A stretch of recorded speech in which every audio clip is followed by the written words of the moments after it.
Muito bem, estamos no ar pela TV A Semana, mais uma vez ao vivo para você. E nesta terça-feira, com mais uma edição do programa Semana Esportes. Hoje, dia 8 de setembro de 2015, começando mais um programa, e com muitos assuntos voltados para o esporte, né? Depois desse longo e tenebroso, não tão tenebroso assim, longo, né, pelo menos, descanso, 3 dias aí, incluindo o feriado. De 7 de setembro, a gente está chegando para destacar os principais assuntos do esporte. Vamos falar aí do brasileiro, mas não vamos falar de todos os jogos do Brasileirão, não, porque tem muitos jogos aí que já foram, né? Já são favas contadas. Então a gente pensou 2, foram os clássicos Paulista e o Clássico Carioca, e pensou mais 2, que são os jogos que envolvem Cruzeiro e Atlético. Afinal, são os 2 times de Minas Gerais, e a gente fala disso e fala de outros assuntos aí que estão repercutindo no cenário nacional. Bom, estamos de volta então, André Chalab, presente mais uma vez, vai participar conosco aqui. André, um abraço para você, e eu deduzo que você tenha conseguido descansar, porque convenhamos, 3 dias é um bom prazo, um bom período que dá para descansar bastante, né? Quanto mais, né? Primeiramente, bom dia, Léo, bom dia, Jorginho. Bom dia. Bom dia, pessoal aí de casa. Quanto mais, depois de um dia ontem, uma tarde maravilhosa, né? Que a gente vai comentar mais para frente no programa, graças ao meu amigo e querido Jorginho Mexidinho.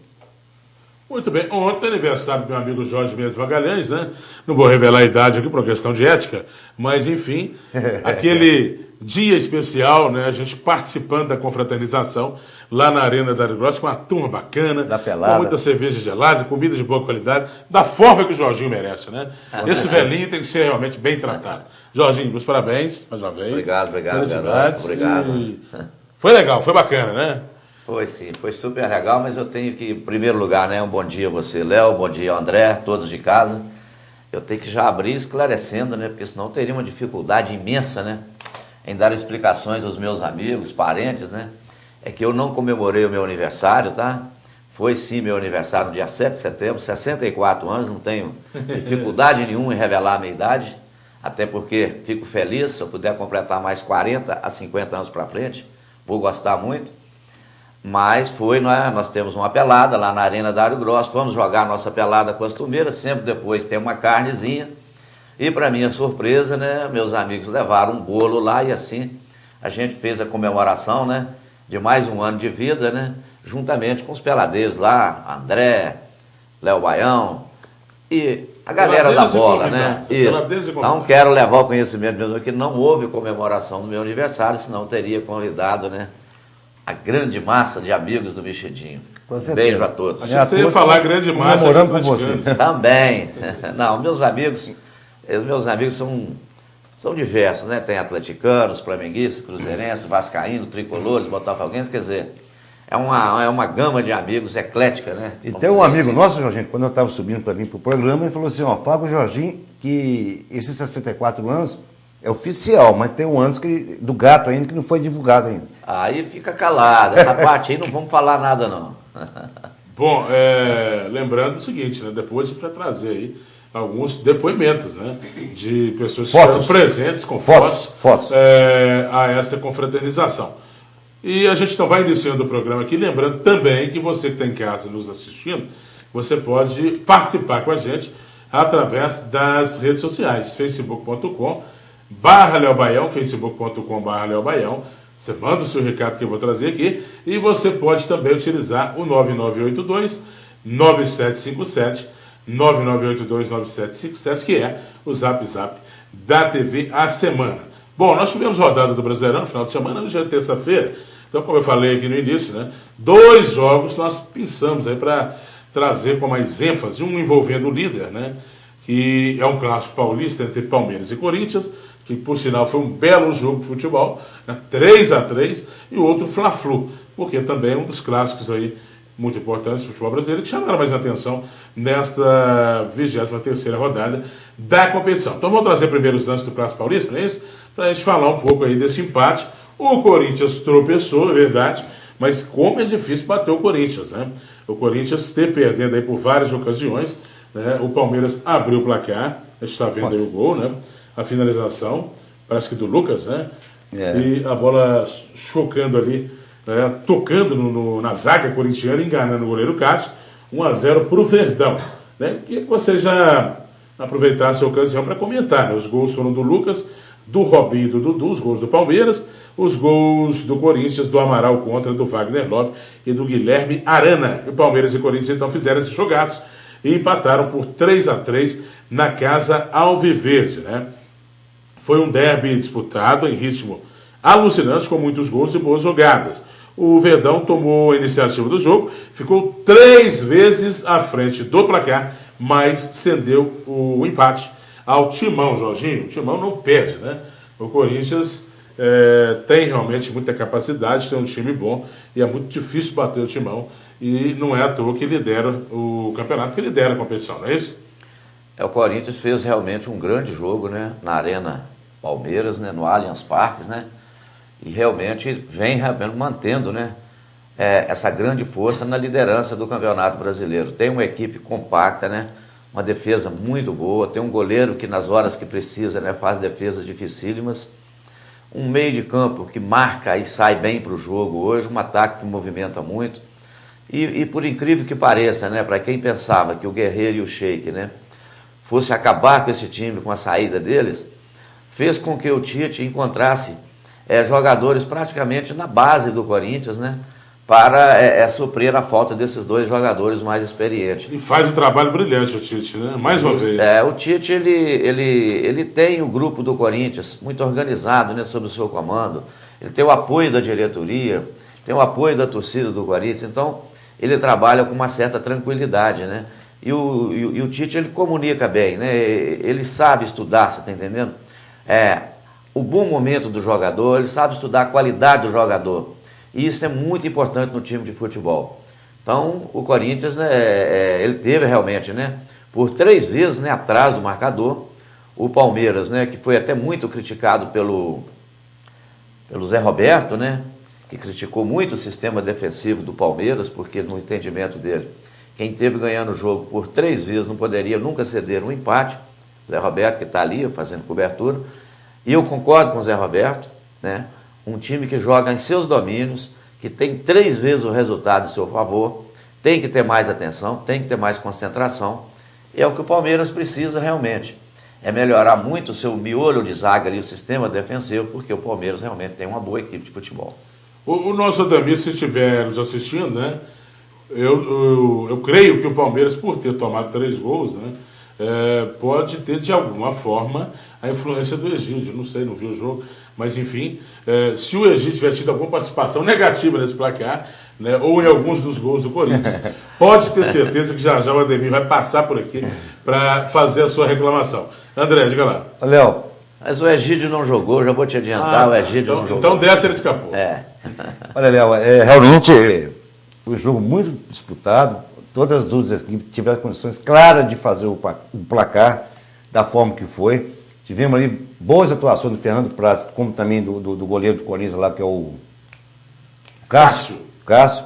Então, assim, pelo que se criou dentro do Palmeiras, embora tenha assim, saído na frente por 3 vezes no placar do jogo, o Corinthians realmente teve mérito também de chegar ao empate. E dependendo do resultado, do determinado momento do jogo, poderia ter virado pela chance que teve. Entendeu? Então foi um jogaço, um jogo bonito de se ver, um jogo recheado de gols. Quem ganhou com isso, né, foi só o torcedor que esteve lá presente, o estádio cheio. E claro, mostrou mais uma vez que o Corinthians tem sim um time para brigar aí para ser campeão brasileiro esse ano. Mas a vantagem do Timão deu uma diminuída, né? Ele não está mais com 7 pontos, melhor dizendo, à frente do segundo colocado. O Corinthians tem 50 pontos, é o líder do brasileiro. O Galo Mineiro, a gente vai falar depois, é o segundo colocado com 45 e, portanto, à frente, né? Que era de 7 pontos, caiu para 5 pontos. Bom, outro clássico que movimentou aí a rodada de número 23 do Campeonato Brasileiro, Fluminense e Flamengo, né, no Rio de Janeiro, no estado do Maracanã, também no domingo, e o Flamengo dominou o clássico, né, passou o Fluminense e ficou aí a 3 pontos do G4, né. O Flamengo venceu por 3-1, com os gols do Emerson Sheik, que a gente está vendo aí, do Kaique, que a gente vai ver já, e do Paulinho, né. O Jean foi quem marcou o gol para o Fluminense, né? Mas a gente está vendo não só os gols, mas alguns lances do jogo.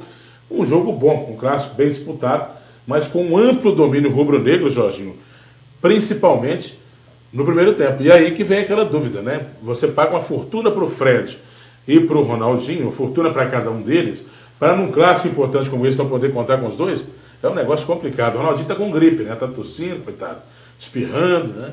Vai ver se ele fica em casa à noite. Não fica, né? Mas aí na hora que o time precisa, cadê o Ronaldinho para chegar junto? Ele tem que contar com jogadores de menos expressão e o Fluminense não foi páreo para o Flamengo nesse clássico não, Jorginho. O Fred, né, está lesionado, né, e já estava programado ficar fora do jogo. Né? O Ronaldinho, né, deve ser alguns milhões, né, que ele tem acumulado lá na conta bancária, então não está muito aí para o futebol não, né? Mora numa bela mansão lá no Rio de Janeiro, né, curtindo o seu pagode, então não está muito aí para o futebol não. Quanto ao clássico, sim, o Flamengo realmente iniciou muito acelerado no jogo, pegou praticamente de surpresa a equipe do Fluminense, que esperava um Flamengo talvez mais cadenciado, estudando mais o adversário. O Flamengo saiu para cima assim, o tempo todo, conseguiu fazer 2 gols, né? E o Fluminense foi surpreendido. Tem uma boa equipe, mas eu acredito que no momento em que o Fluminense tomou os 2 gols, houve uma queda de produção no Fluminense, que voltou para o segundo tempo até jogando muito bem. Futebol carioca tem uma coisa que eu presto muita atenção. Sempre quando uma equipe vai bem no primeiro tempo, quando se trata de clássico, no segundo tempo a outra volta bem melhor. Isso é típico do futebol carioca. Não sei se eu tenho visto isso, você está entendendo? É diferente, né? Isso aí nós estamos vendo aí um lance, né? Pênalti claro. Um pênalti, não, é pênalti, não existe pênalti claro. Pênalti claro. Não existe pênalti claro. Não existe pênalti duvidoso, pênalti claro. Eu posso terminar o meu comentário, ô professor Léo Baião?